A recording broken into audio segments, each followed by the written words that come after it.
This one's wife. Fake, fake, fake. Hello, I'm HG Tudor. You know by now that much of what the narcissist does is fake. There are instances where the narcissist will utilize the truth as you understand it to be. But in many instances, the narcissist operates in a deluded fantasy world, telling lies, utilizing half-truths, exaggerating and embellishing. It's performative, because the narcissist operates in a fantasy world generated by the narcissism, but doesn't realize this. Their lies are their truth. This is the case for the vast majority of narcissists who are unaware. And we have seen time and time again with this one's wife, because she's overexposed and oversaturated, all of the performative instances, and in particular, two aspects. The first is that because there are so many instances of her being exposed, interviews, television, etc., what happens is her lies are easy to spot because she can't keep a story straight, because her narcissism doesn't function that way. All her narcissism cares about is what's said in the moment and the effect that it has in the moment. It's not interested in, have I said anything contradictory to this previously? It doesn't even consider that. Accordingly, because so often she is filmed, reported on, interviewed, etc., and takes more and more to social media, as I predicted, this means that more and more of her lies are exposed, demonstrating that she's a fake. Secondly, by just watching her, you can see that it's performative. The gestures are over-exaggerated. The large man hands cutting the air like a pissed-up ninja. The pausing for effect, which is overdone. The vocal fry. The closing her eyes as if she's in meaningful thought.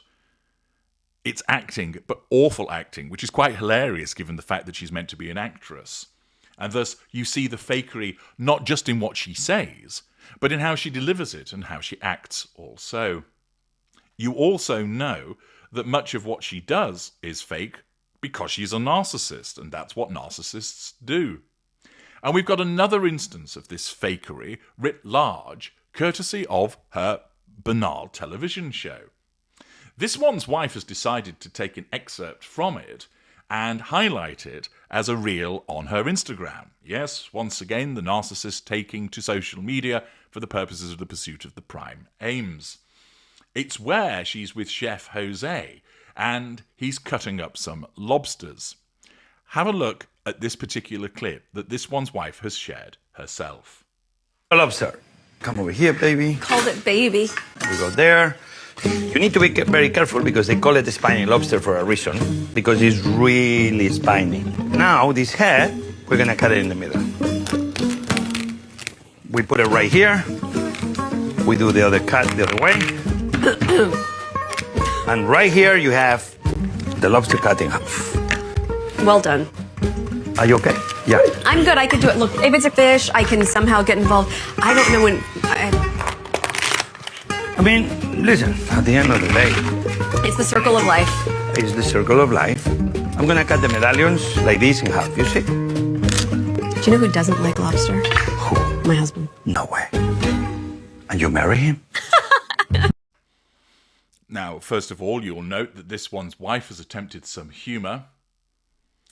Jose, are you okay? My inside voice, doing better than the lobster. Crying laughter emoji. Hoo-hoo! What a sense of humour. And then, of course, the plug for her series. Ensuring that because Netflix hasn't bothered to promote it, it falls to her to do so. Now, the chef is cutting up the lobster. I'm pretty certain that this is something, as she claims to be a foodie, that this one's wife has experienced previously. But what you'll note is apparent discomfort at the noise of the cracking that's taking place as he cuts through the shell of the lobster. And we see this one's wife adopting a variety of different facial expressions to convey discomfort. So she first of all comments about, he calls it baby, and she looks on towards the film crew, almost in surprise. Then, as the first crack comes, we see her scratching her head, and then she has to half cover her eyes in mock fear. There is then a rather strange expression where she looks as if she's trying to hold in something as he continues to work and talk. She looks to one side and naturally goes racing towards her glass of wine. And he continues as she explains, well, I'm okay with fish. And then there's more cracking, so she rolls her neck as if somehow that helps. And thus it all paints a picture of anxiety in relation to the chopping up of the lobster. Now, it's important to point out that this could actually be a genuine reaction. Why? Because it could be the case that she genuinely finds the cracking noise uncomfortable. Remember, although the narcissist is always manipulating when dealing with another person because it's for the pursuit of the prime aims, there will be instances where the narcissist uses the truth as you understand it to be, or uses a half-truth, or uses a lie. So it is conceivable that this one's wife, because narcissists do experience fear and anxiety and discomfort, that she might actually genuinely find the noise uncomfortable. And therefore what she does is she uses that discomfort and exaggerates it, because we know she's an awful actress, for the purposes of trying to elicit sympathy from the viewers. Remember, because she's with the chef and with a crew and with a potential audience, she needs to be manipulating all of those constituent parts. And therefore, her narcissism could utilize genuine discomfort for the purposes of the assertion of control and the drawing of fuel. However, we know that it's not genuine. Why?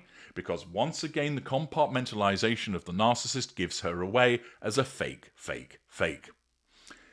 After grimacing and rolling her neck and hiding her eyes and reaching for her wine, she suddenly leans in breathlessly to confide in the fact of Harry, or my husband, not liking lobster.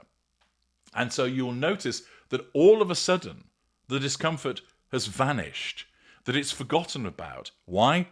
Because it's manufactured.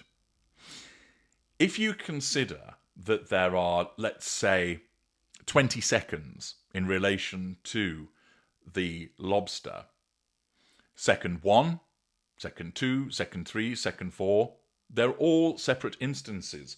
But in each of those instances, her narcissism chooses look uncomfortable to elicit sympathy. And then when it gets to second 16, let's share a confidence now to assert control, and the anxiety has disappeared because it was manufactured. And instead what you get is her breathlessly leaning in and muttering in a low voice about Harry and the fact that he doesn't like lobster.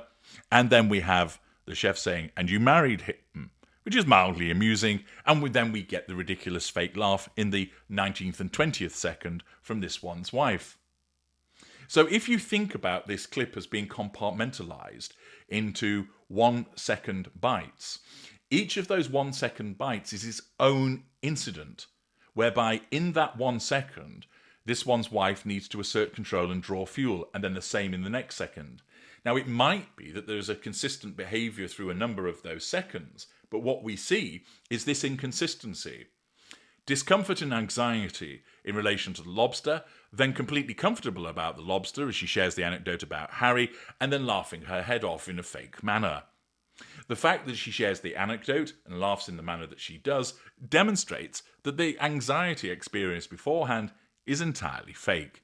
It's manufactured. And yet again, this one's wife is hung by her own petard, like so many narcissists are, that if you give her enough rope, she'll hang herself. She's hoisted by her own petard, and you see this instance whereby it's from her show, she shared her clip, she's brought further attention to it, and through the brilliant analysis of your glorious narrator, you're able to see that she is a fake, because she shifts from one position to another, turning on a sixpence. Fake, fake, fake. I'm HG Tudor. Thank you for watching.